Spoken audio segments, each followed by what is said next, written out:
जारी करो, जारी करो, जनता के अधिकारों को जारी करो, जारी करो, जारी करो, जनता के अधिकारों को जारी करो, जारी करो, जारी करो। विधायक निधि जारी न करने के मुद्दे पर विपक्ष ने पहले ही दिन किया बजट सत्र से वॉकआउट। हिमाचल की कांग्रेस अथवा सुक्खू सरकार के फर्स्ट बजट सेशन के आने वाले दिनों में भी हंगामे के आसार। नेता प्रतिपक्ष जयराम ठाकुर ने बार बार कार्य का रोना रो रहे मुख्यमंत्री द्वारा सीपीएस कैबिनेट रैंक के सलाहकार व चेयरमैन की फौज खड़ी करने पर भी कसे तंज।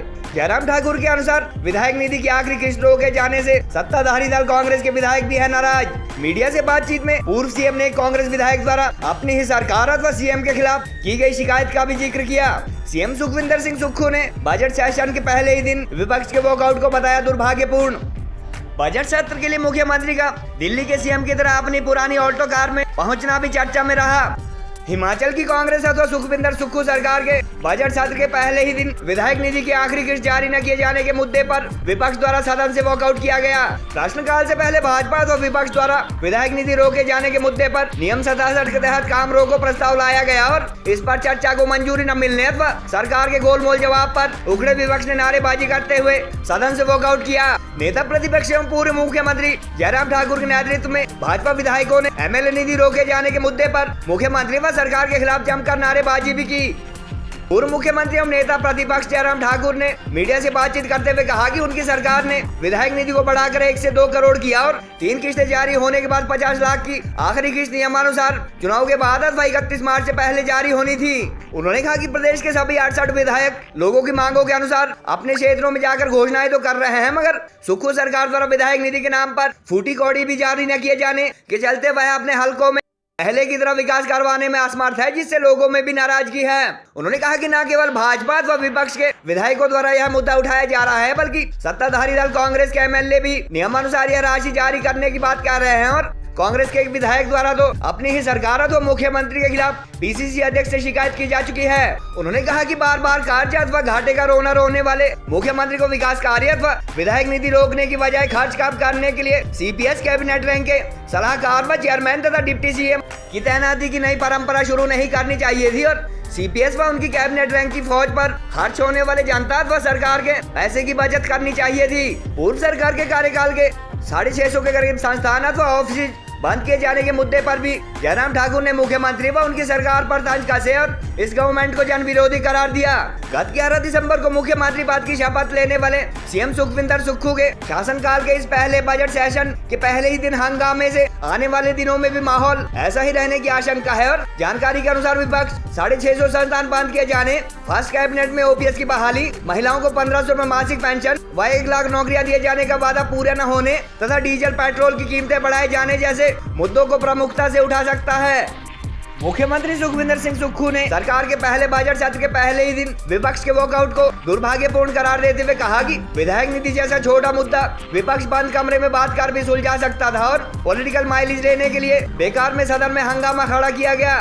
दिल्ली के सीएम केजरीवाल की तरह अपनी कुछ हटकर गतिविधियों के लिए चर्चा में रहने वाले सीएम का आज अपनी पुरानी ऑल्टो कार से बजट सत्र में पहुंचना भी चर्चा में रहा और उनके समर्थक, प्रशंसक व कांग्रेस कार्यकर्ता पहली बार किसी मुख्यमंत्री के इस तरह प्राइवेट नंबर वाली सस्ती कार में सत्र में पहुंचने के लिए सराहना कर रहे हैं। सोशल मीडिया पर कुछ लोग आप संयोजक एवं दिल्ली के सीएम केजरीवाल से भी उनकी तुलना कर रहे हैं और मुख्यमंत्री बनने के बाद उन्होंने भी काफी दिन इस तरह अपनी पुरानी कार चलाकर सुर्खियां बटोरी थी।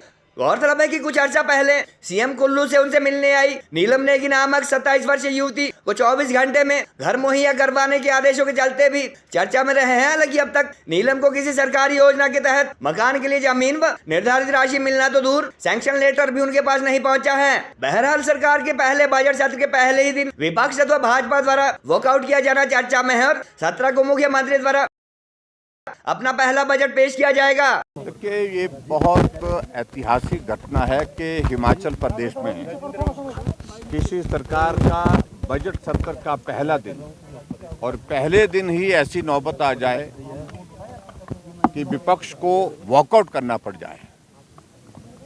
आज भारतीय जनता पार्टी के विधायक दल की ओर से विधायक के हमारे सदस्यों ने 9 सदस्यों ने काम रोको प्रस्ताव नियम 67 के अंतर्गत दिया था और उसमें सीधी सी बात बड़ी स्पेसिफिक होकर के कही थी कि जनप्रतिनिधियों वो अपने अपने क्षेत्र में विकास करने के लिए विधायक क्षेत्र विकास निधि का प्रावधान किया गया है।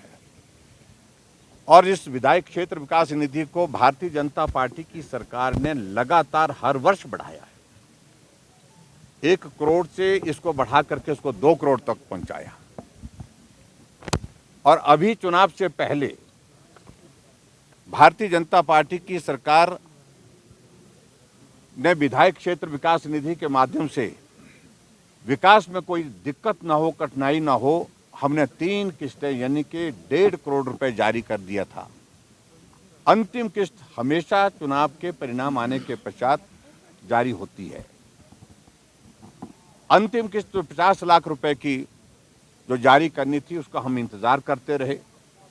हमारे माननीय विधायक अपने अपने क्षेत्र में जा करके लोगों के बीच में विभिन्न विकास कार्यों की घोषणा कर चुके हैं और डिप्टी कमिश्नर के यहाँ पर पत्र लिख करके कई जगह कुछ विधायकों ने लिखित रूप से भी दे दिया कि ये हमने अनाउंस किया है, विधायक क्षेत्र विकास निधि में से इस पैसे को जारी किया जाए।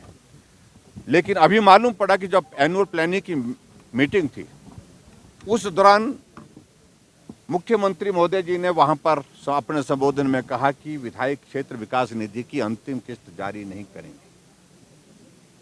हम सोच रहे थे कि इन्होंने कहा है शायद कुछ वक्त बाद इस पर पुनः विचार करेंगे, लेकिन आज फिर से जब जवाब दिया गया तो उस जवाब में भी इन्होंने यही कहा कि अगर रेवेन्यू में बढ़ोतरी होगी तो हम इस पर विचार करेंगे। विचार करने का सवाल ही पैदा नहीं। और हमेशा मुख्यमंत्री जी बार बार हर जगह पूरे प्रदेश में कह रहे हैं कि बजट प्रावधान नहीं, बजट प्रावधान नहीं।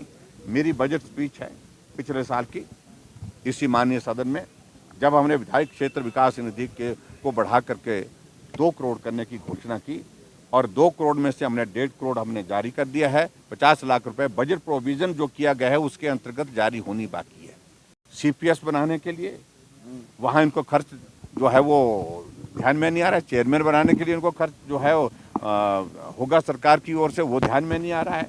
हमेशा एक ही बात रो रहे हैं, एक ही बात रोना कि भाई हमारे ऊपर लाइबिलिटीज है, गवर्नमेंट का जो फाइनेंशियल हेल्थ अच्छी नहीं है। तो हमें मालूम है, वो अच्छी तरह से मालूम है।